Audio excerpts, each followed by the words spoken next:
అదే RTV app వార్తల్ని క్షణాల్లో చదివే అవకాశం ఉంటుంది. ఒక న్యూస్ పేపర్, ఒక టెలివిజన్ ఛానల్ మీ చేతుల్లో ఎప్పుడూ ఉంటాయి. Welcome to RTV. నేను మీ శ్రీనివాస్.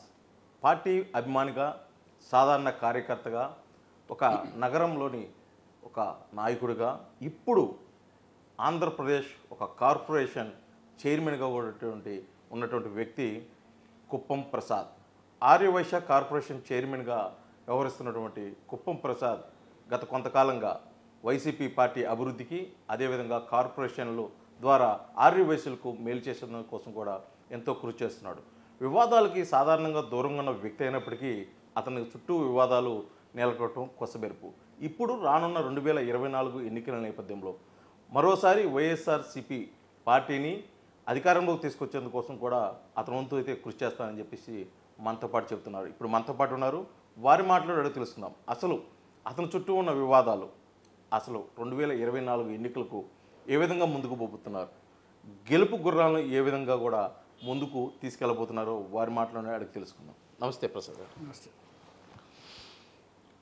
సాధారణ కార్యకర్తగా, ఒక నగరంలోని ఒక మోస్తరు నాయకుడిగా ఉన్నటువంటి మీరు ఆర్యవైశ్య కార్పొరేషన్ చైర్మన్ అవ్వడానికి గల ముఖ్య కారణమైనటువంటి వ్యక్తి మాజీ మంత్రి బాలినేని శ్రీనివాసరెడ్డి. అది అందరికీ తెలిసిన విషయమే. కానీ ఇటీవల కాలంలో గతంలో ఎన్నడూ లేని విధంగా బాలినేని శ్రీనివాసరెడ్డి గ్రాఫు ప్రకాశం జిల్లా కేంద్రమైనటువంటి ఒంగోలు నియోజకవర్గంలో తగ్గుతూ వస్తుంది అని ఒక ప్రచారం అయితే జరుగుతుంది. దానికి కొన్ని కారణాలు కూడా ఉన్నాయి. అందులో వాస్తవం ఎంత ఉందంటారు? దానిపై మీరేమంటారు? 100% 5 సార్లు ఎమ్మెల్యేగా గెలిపించిన ఒంగోలు ప్రజలందరికీ తెలుసు వాసన్న అంటే ఏందో. వాసన్న ఎవరికి కూడా అన్యాయం చేసి అలవాటు లేనటువంటి వ్యక్తి. సహాయం చేస్తారే కానీ చేతనైతే ఎవరిని ఇబ్బంది పెట్టే మనస్తత్వం కాదు. ఒంగోలు నియోజకవర్గ ప్రజల్లో ఈ రోజు వరకు వాసన్న మంచోడు మంచోడు మంచోడు అనే మాట చిన్న పిల్లోడి దగ్గర నుంచి పెద్ద పిల్లోడి దగ్గర ఎవరిని అడిగినా అది మనందరికీ తెలుసు. వాసన్న మంచోడు అనే మాట అయితే అందరికీ తెలుసు. కానీ మీరన్నట్టు 4 సార్లు నేరుగా, ఒకసారి బై ఎలక్షన్ 5 సార్లు ఎమ్మెల్యే అయినట్టు వ్యక్తి ఎప్పుడు రాని అవినీతి ఆరోపణలు, భూ కబ్జాలు ఇవన్నీ ఒక ఎత్తు అయితే, ముఖ్యంగా దాడులు, దౌర్జన్యాలు ఇటీవల కాలంలో ఎక్కువయ్యాయని చెప్పేసి అన్నారు. ముఖ్యంగా దాంట్లో చూసుకున్నట్టయితే ఆర్యవైశ్యకు సంబంధించే గుప్తా అతని మీద దాడి చేయటం, అతని పార్టీ నుంచి బయటకు వెళ్ళటం. ఎందుకంటే అతను కూడా బాలినేని శ్రీనివాసరెడ్డికి గతంలో చాలా సన్నిహితుడిగా ఉన్నాడు. ఇవన్నీ కూడా ఈ మధ్యకాలంలో జరిగినాయి. గతంలో అయితే జరగలేదు. ఇప్పుడే ప్రత్యేకించి జరగడానికి గల కారణాలు ఏంటనేది కూడా ఒంగోలు ప్రజలైతే ప్రశ్నించుకునే పరిస్థితి ఉంది. ఇప్పుడే చెప్పా వాసన మనస్తత్వం గురించి. వాసన ఎప్పుడు కూడా ఎవరి చెడు కోరుకునేవాడు కాదు, ఎవరిని ఇబ్బంది పెట్టేవాడు కాదు. ఇప్పుడు చేతనైతే మంచి చేయమంటారు. మేము ఒక చిన్న రేషన్ షాపు ఒకటి తీయమంటేనే వాడు నోరు ఎందుకు కొట్టడం, మీకు ఇంకేమైనా కావాలంటే చూసుకోండి అనే మనస్తత్వం వాసన. ఇవాళ మీరు చెప్పిన గుప్తా కానీ ఇంకా ఇది చేసిన సుబాని కానీ ఇద్దరు కూడా కలిసి తిరిగేవాళ్ళు, కలిసి ఉండేవాళ్ళు. ఇప్పుడు వాళ్ళ వివాదానికి రాజకీయం చేశారు, అది వాసన చుట్టారు తప్పక ఏమాత్రం సంబంధం లేని విషయం.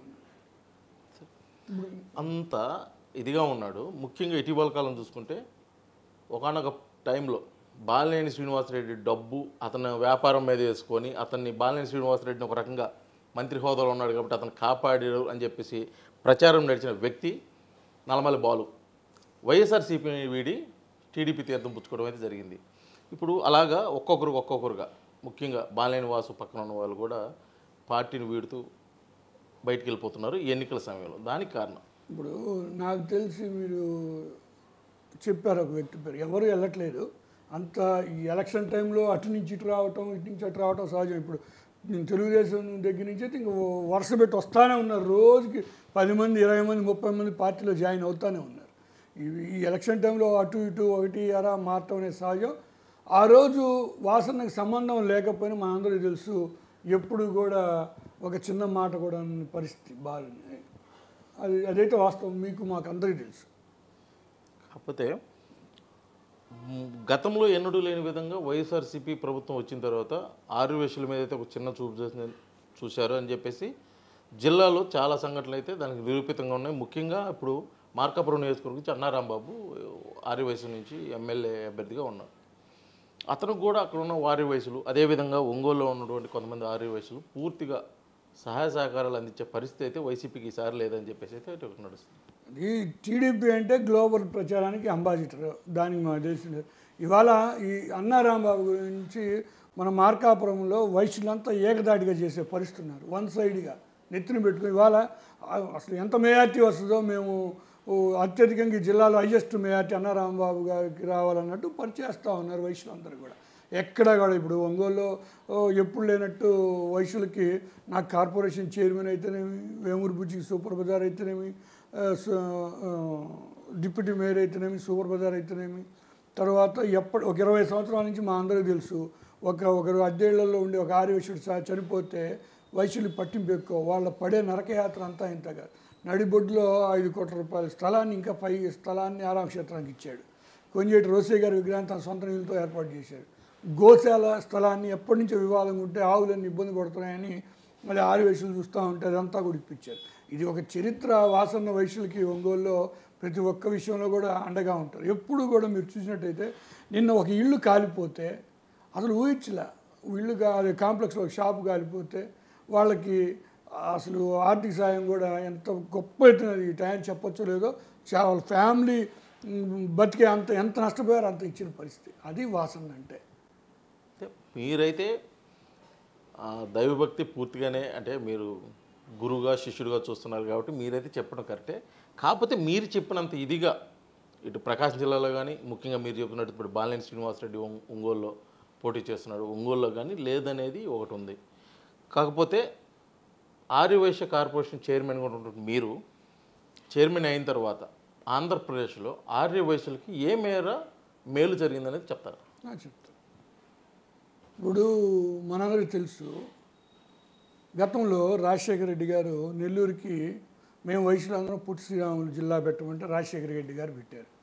వాసవి కన్యకాపరమేశ్వర గుళ్ళన్నీ సంబంధించి ఆ రోజు రోసయ్య గారు వైఎస్ రాజశేఖర రెడ్డి గారు ముఖ్యమంత్రి ఉన్నప్పుడు వాసవి కన్యకాపరమేశ్వర గుళ్ళన్నీ కూడా ఎండోమెంట్లో ఉండేవి. అవన్నీ కూడా వైశ్యులు రూపాయి పోగేసుకొని కట్టుకున్నారు.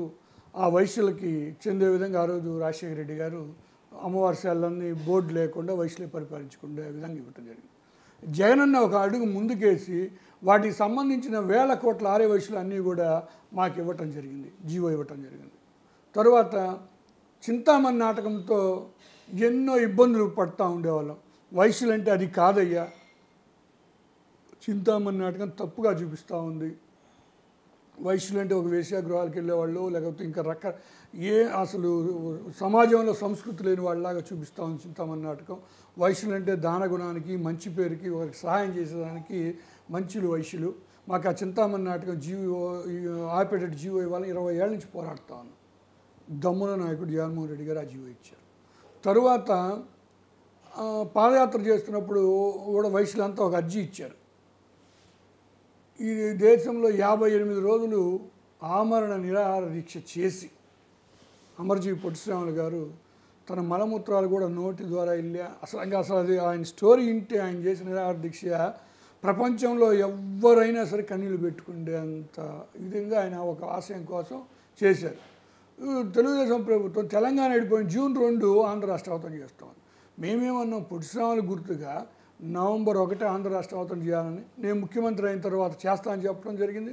నవంబర్ 1 ఆంధ్ర రాష్ట్ర అవతరణ కాకుండా పొట్టి శ్రీరాములు గారు వర్ధంతులు జయంతులు కూడా అధికారంగా చేసే విధంగా జీవో ఇవ్వటం జరిగింది జగన్మోహన్ రెడ్డి గారు.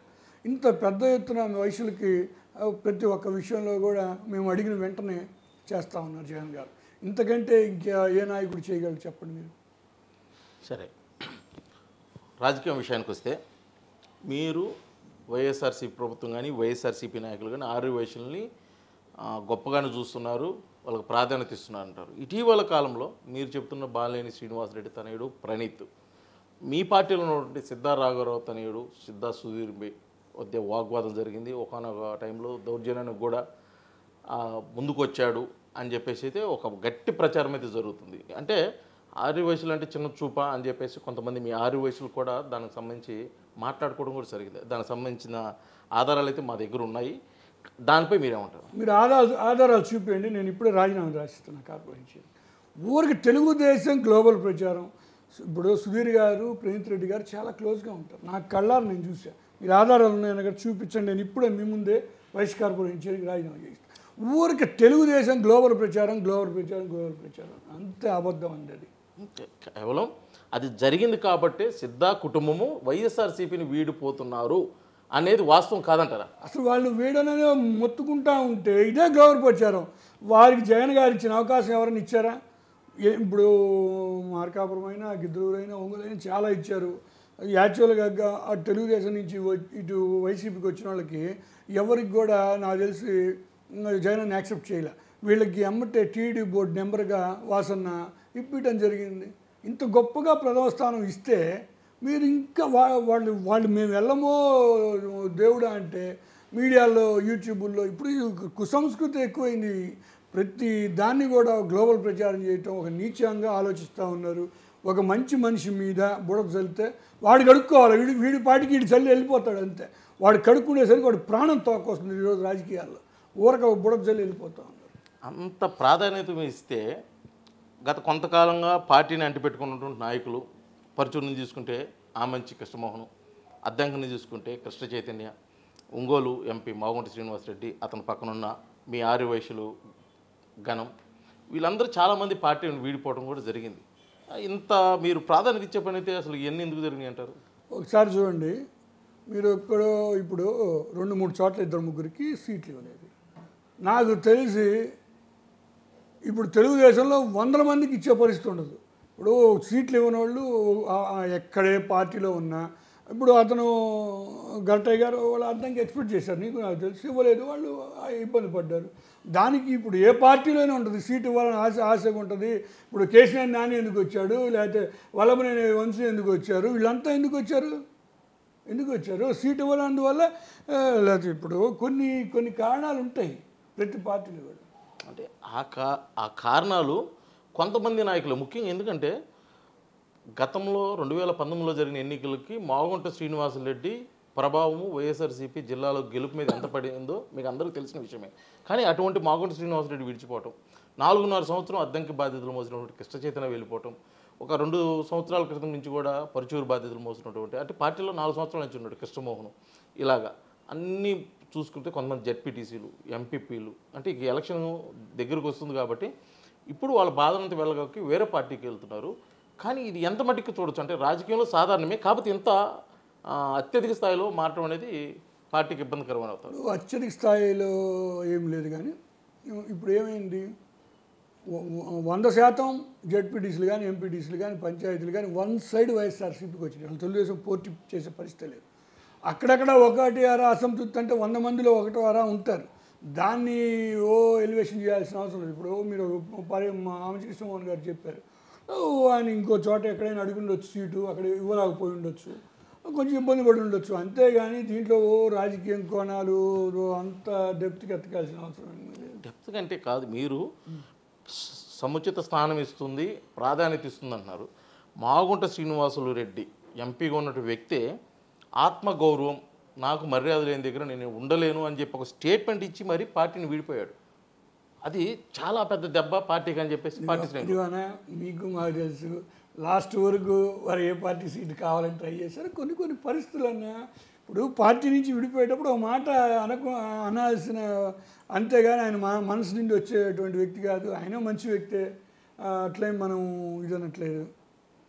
ఓకే, ఇప్పుడు 2024 ఎన్నికలకు సమయం, ముహూర్తం కూడా ఖరారు అయిపోయింది, నోటిఫికేషన్ కూడా రావడం జరిగింది. అభ్యర్థులు ఆల్మోస్ట్ ప్రకటించేశారు వైసీపీ నుంచి, అటు టీడీపీ నుంచి ఇంకా కొన్ని ప్రకటించాల్సి వస్తుంది. ఈ పరిస్థితుల్లో మరోసారి వైఎస్ జగన్మోహన్ రెడ్డి ముఖ్యమంత్రి చేసేందుకోసం, అదేవిధంగా మీ గురువుగారు అయినటువంటి బాలినేని శ్రీనివాసరెడ్డి ఒంగోలు ఎమ్మెల్యేగా చేసేందుకు కోసం మీరు ఒక ఆర్యవైశ్య కార్పొరేషన్ చైర్మన్గా మీరు ఎటువంటి కార్యక్రమాలు చేపట్టబోతున్నారు? వాణిజ్య విభాగం రాష్ట్ర అధ్యక్షుడిగా ఇప్పటికే ఒక 10 జిల్లాల్లో భారీ మీటింగ్స్ పెట్టడం జరిగింది. మిగతాయి కూడా ఈ ఎలక్షన్ లోపే అవన్నీ కూడా డేట్స్ ఇచ్చున్నాం, పెడతాం. ఒంగోలులో కూడా వైశ్యులందరూ కూడా ఇవన్నీ కూడా చేయటం జరిగింది. ఇప్పుడు ఆరామక్షేత్రం స్థలం ఇప్పించిన, లేకపోతే రోసయ్య గారు విగ్రహం పెట్టిన, గోశాల, ఇవన్నీ కూడా వైశ్యులకి మనం ఇది సమస్యను మనం తీసుకెళ్ళిన వెంటనే ఆయన స్పందిస్తారు. వైశ్యుల్లో ఇప్పుడు నిన్న వార్డులో పేద ఆర్యవైశ్యులకి ఆర్థిక సహాయం చేయడం జరిగింది. వేరే వాళ్ళకి హెల్త్ విషయంగా కొంత చేయటం జరిగింది. ప్రతి ఒక్క విషయంలో కూడా వాసన్న పాజిటివ్గా స్పందిస్తాడు. ఎక్కడ కూడా ఒక వ్యక్తి అసలు పార్టీ ఇతను ఏ పార్టీ అని కూడా చూడకుండా నిజంగా వాసన ఇంటికి పోయి అన్న నాకు ఆరోగ్యం బాగాలేదు మా బిడ్డ సాయం చేసి అంటే మీరు ఉన్న పరిస్థితికి ఓకే. కాకపోతే అటు నుంచి టీడీపీ, జనసేన, బీజేపీ ముగ్గురు, ఒక జాతీయ పార్టీ, 2 స్థానిక పార్టీలు కలిసి 3 పార్టీలు ఏకంగా కలిసి ఈసారి 2024 ఎన్నికలకు వైఎస్ఆర్సీపీ మీద పోటీకై సిద్ధమవుతున్నాయి. అసలు దీన్ని మీరు ఏ విధంగా ఎదుర్కోగలరు? మీకు ఒకటే ఒక విషయం అన్న, సింగిల్గా పోయే దమ్ము చంద్రబాబు నాయుడు గారికి లేదు. ఆయన గెలవడం తెలుసు. 170 సీట్లు ఒక్కసారి కూడా గెలిచే పరిస్థితి లేదు. కుప్పంలో కూడా గెలిచే పరిస్థితి లేదు. క్యాండిడేట్లు కూడా లేరు. సరే లోకేష్ని పాదయాత్రని జాకీ ఎత్తి లేపాడు, అది లేగవాల. ఇంకా ఆ పీకే ఈ పీకే అని జాకీలు ఎత్తాడు, 2 పీకేలు పనిచేయాలి. పోయి ఇంకా ఢిల్లీలో పోయి మోడీ కాళ్ళ పడి ఇటబడి రాత్రులు శివరాత్రి రోజు కూడా ఆడే జాగారం చేసి ఏం కాళ్ళు పట్టుకున్నాడో ఏం చేశాడో సరే జరిగింది. ఇవన్నీ కూడా వాళ్ళు రేపు పార్టీ బతకాలనే తప్పక గెలవాలని వాళ్ళ పరిస్థితి లేదు. జగనన్న సింగిల్గానే వెళ్తున్నాడు. దమ్మున్నోడుగా ముందే ఎమ్మెల్యే అభ్యర్థులు, ఎంపీ అభ్యర్థులను ప్రకటించి ముందు వెళ్తున్న నాయకుడు. వాటి వరకు వాళ్ళకి జనసేనకి ఎన్ని సీట్లు ఇవ్వాలా, బీజేపీకి ఎన్ని సీట్లు, ఈ కొట్లాడి ఎలక్షన్ అయిపోతే అది సరిపోద్ది వాళ్ళకి. ఇంకా ఎలక్షన్ చేసేది ఎప్పుడు, వాళ్ళు గెలిచేది ఎప్పుడు. ఇప్పుడు రాష్ట్రంలో మీరు చెప్తుంది ఆ పార్టీ అపోజిషన్ వాళ్ళని తీసేస్తే ముఖ్యంగా వైఎస్ఆర్సీపీ మీద చాలామంది గురువు ఉన్నారు. ముఖ్యంగా గవర్నమెంట్ ఉద్యోగస్తులు వాళ్ళకున్న పెండింగ్ ఏదైతే డిమాండ్స్ ఉన్నాయో వాటిలన్నింటినీ నెరవేర్చలేదు. అధికారంలోకి వచ్చే ముందుకైతే మాకు హామీలు ఇచ్చారు, కానీ ఇవి పూర్తి స్థాయిలో ఇప్పుడు అమలు చేయలేదని చెప్పేసి వాళ్ళైతే గుర్రుగా ఉన్నది ఒకటి. అది రాష్ట్ర స్థాయి. ముఖ్యంగా ప్రకాశం జిల్లా కేంద్రమైనటువంటి ఒంగోలు నియోజకవర్గంలో ఇటీవల కాలంలో సుమారు పట్టాలు 25,000 మందికి పట్టాలు ఇవ్వడం కూడా జరిగింది. కాకపోతే ఆ పట్టాలు ఇచ్చారనే కానీ అది పూర్తిగా విజయవంతం కాలేదు. అది పెద్దగా బాలేని శ్రీనివాసరెడ్డికి గెలుపుకి దోహదపడే అంశం కాదని చెప్పేసి కూడా ఒకటి నడుస్తుంది. దీనిపై మీరే ఉంటారు. ఊరికే ఏదో మీరు మాట్లాడాలని మాట్లాడుతున్నారుగా, మీకు తెలుసు ఛాలెంజ్గా నేను ఇళ్ల పట్టాలు ఇస్తేనే ఒంగోలులో పోటీ చేస్తానని చెప్పి 40 రోజులు హైదరాబాద్లో ఉండి చివరి ఎలక్షన్ కోడ్ వచ్చే టైంలో అన్ని విధాలుగా బడ్జెట్లో అన్ని హామీలు, ఆ నవరత్నాలకి డబ్బులు అన్నీ ఇవ్వాల్సింది, ఎన్ని ఇబ్బందులున్నా ఖచ్చితంగా డబ్బులన్నీ ఏపించి 25,000 పట్టాలు ఇక్కడ ఒంగోలు నియోజకవర్గంలో ఇప్పించడమే కాకుండా సీఎం గారి చేత పట్టాలకు ఇచ్చే రోజు ఆయన పిలిపించి ప్రోగ్రాం చేయడం జరిగింది. అందరికి కూడా ఈ ఒంగోలు నియోజకవర్గంలో గుడిసె అనేది కనపడకూడదు. జగనన్న కూడా ఇళ్ల స్థలాలు ఇవ్వటంలో ఎంత ప్రాముఖ్యత చూపిస్తున్నాడో మనందరికీ తెలుసు. వాసన్న అదే అంతకంటే ఎక్కువగా నేను ఒంగోలు నియోజకవర్గంలో ఖచ్చితంగా 25,000 పట్టాలు ఇచ్చి అందరికి ఇళ్ల పట్టాలు ఇచ్చి నేను ఎలక్షన్కి వెళ్తానని ఛాలెంజ్ చేశాడు. ఛాలెంజ్ నిలుపుకున్న మొగోడు బాలినేని శ్రీనివాసరెడ్డి గారు. వాళ్ళ ఇళ్ల పట్టాలు తీసుకున్న వాళ్ళని కూడా మీరు ఇంటర్వ్యూ చేయండి. ఒకరు వాళ్ళ కళ్ళల్లో ఆనందం చూడండి, చూసి రండి, అప్పుడు మీరు డిస్కషన్ పెట్టండి. వాళ్ళు ఎంత ఆనందంగా ఉన్నారంటే అంత ఆనందంగా ఉన్నారు. నాకు తెలుసు, నా వాటిలో నా చేతులతో కూడా పంచడం జరిగింది. వాళ్ళ ఎంత ఆనందంగా ఉన్నారు. వాళ్ళ ఇళ్ళ పట్టాలు వచ్చిన వాళ్ళు అయితే ఒక ఆమె నా ఇంటికి నేనేదో ఇచ్చినట్టు బొకే సీట్ని తెచ్చిచ్చింది. తల్లి నేను కాదమ్మా వాసన్న జగన్ ఇచ్చారు తల్లి అని చెప్పారు. అది అంత ఆనందంగా ఉన్నారు వాళ్ళు. కాకపోతే ఇప్పుడు ఈ 40 రోజులు హైదరాబాద్లో ఉన్నారని చెప్పేసి దానికి ఇంకొక కోణం కూడా ఉంటుంది. ఎందుకంటే కనీసం జగన్మోహన్ రెడ్డి అపాయింట్మెంట్ ఇవ్వలేదు, సీటు విషయంలో కన్ఫర్మేషన్ లేదు. ఎందుకంటే సీటు విషయం లాస్ట్ మినిట్ వరకు కూడా కన్ఫర్మేషన్ కాలేదు. ఇవన్నీ అనుకూలంగా మలుచుకున్నాడు. జగన్మోహన్ రెడ్డి ఇచ్చిన మాట ప్రకారం ఇళ్ల స్థలాలకి నిధులు అయితే కేటాయించడం జరిగిందని చెప్తున్నారు. ఆ 40 రోజులు పూర్తిగా అలిగైతే హైదరాబాద్లో ఉన్నారని చెప్పి ఒకటైతే వార్త నడిచింది, అది ప్రచారం కూడా నడిచింది, అది చాలామందికి తెలిసిన విషయమే. కాకపోతే మీరు సాధించుకునే కోసమే హైదరాబాద్లో ఉన్నారంటున్నారు. ఇది ఏ విధంగా చూడొచ్చుంటారు? నా జగనన్న ఎప్పుడు కూడా వాసన్నకి ప్రథమ స్థానం ఇచ్చాడు.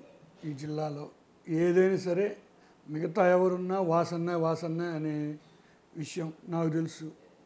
ప్రతి ఒక్క విషయంలో కూడా ఇప్పుడు ఈ కాన్స్టిట్యున్సీలో ఎర్రగొండపాలెం కానీ కరిగిరి కానీ అన్నీ కూడా ఆయన ఏది చెప్తే అదే జరుగుతూ ఉంది. కానీ ఎక్కడా కూడా వేరే విధంగా జగనన్న చేసిన పరిస్థితి లేదు. వాసన్న కూడా అలగాల్సిన అవసరం లేదు. ఆయన కాకపోతే ఇప్పుడు ఒక ఫ్యామిలీలో సమస్య చిన్నది వస్తే అది సాల్వ్ చేసుకుంటారు అంతే తప్ప దాన్ని భూతద్దంలో పెట్టి చూడాల్సిన అవసరం అయితే లేదు. ఇది మొత్తానికైతే ఆంధ్రప్రదేశ్లో జరుగుతున్నటువంటి 2024 ఎన్నికలు వైఎస్ఆర్సీపీ ప్రభుత్వం చేసిన సంక్షేమ పథకాలు గెలుపుకి అయితే దారితీస్తాయి. అదేవిధంగా ప్రకాశం జిల్లా కేంద్రమైనటువంటి ఒంగోలు నియోజకవర్గంలో బాలినేని శ్రీనివాసరెడ్డి మరోసారి విజయకేతనం అయితే ఎగురవేస్తారు. ఆర్యవైశ్య కార్పొరేషన్ ద్వారా మేము చేసిన సేవలు గతంలో ఎన్నడూ జరగలేదు. ఆర్యవైశ్యులు ఆంధ్రప్రదేశ్లోని ప్రతి ఒక్కరు కూడా వైఎస్ఆర్సీపీతోటే ఉంటారు. వైఎస్ఆర్సీపీ గెలుపు కోసం అయితే కృషి చేస్తారు. వైఎస్ఆర్సీపీలో అయితే ఎటువంటి తారతమ్యాలు లేవు, అందరం ఒకటే అని చెప్పేసి కూడా ఆర్యవైశ్య కార్పొరేషన్ చైర్మన్ కుప్పం ప్రసాద్ అయితే మనతో తెలియజేస్తున్నారు. వీడియో జర్నలిస్ట్ లక్ష్మణ్తో శ్రీనివాస్, RTV, ఒంగోలు, ప్రకాశం జిల్లా.